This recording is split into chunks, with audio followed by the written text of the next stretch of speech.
It was not only Miriam and my mum that passed away on that night. I actually felt like my father died again.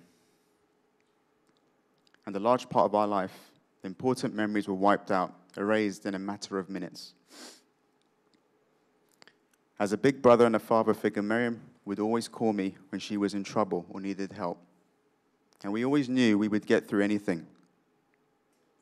However, for the first time in my life, I was in a situation where my family was in trouble and I had run out of options and answers, and there was nothing that I could do.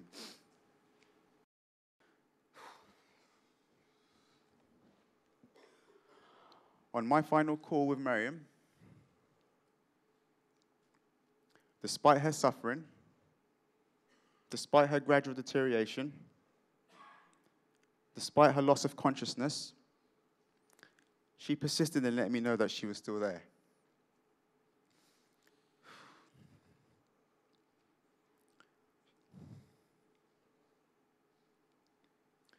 She started fading away from me, rather rapidly, but she kept going all the way until she was no longer audible. She started to mumble, started banging the floor, and then finally no longer responsive. It was at this point I presumed that I'd lost my mum at the same time. But then about 20 seconds later, for the first time that early morning, I heard my mum's voice. She was struggling for breath.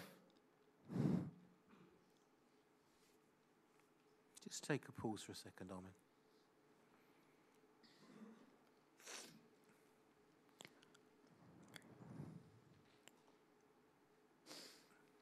She was struggling for breath and said her last words, "I can't breathe. I can't breathe." That was the last time I heard her voice. She was so frightened that she had not spoken prior to this.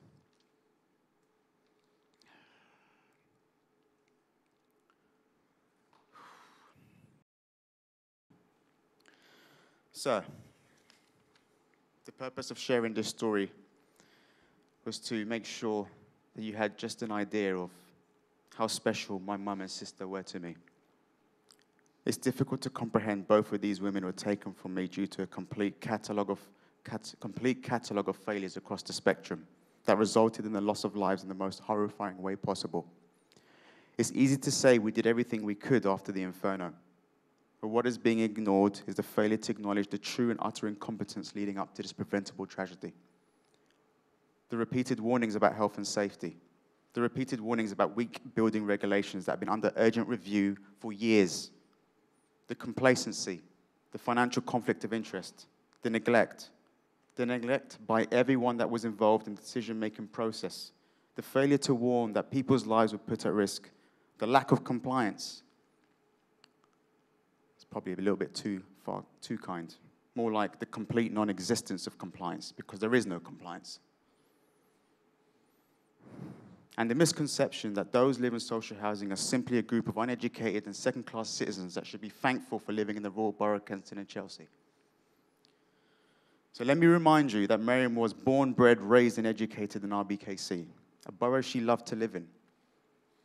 She lived in Grenfell all her life and died in Grenfell at the young age of 27. Let me remind you she lived in a community she embraced.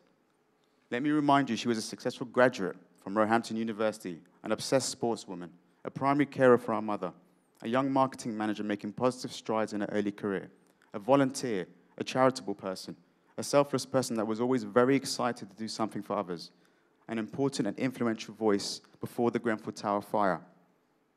She was a young woman in love, a young woman ready to settle down. She was truly a byproduct of our amazing mother who provided unconditional love and taught us invaluable life lessons. She was my baby sister, Miriam Elgwahry. Thank you.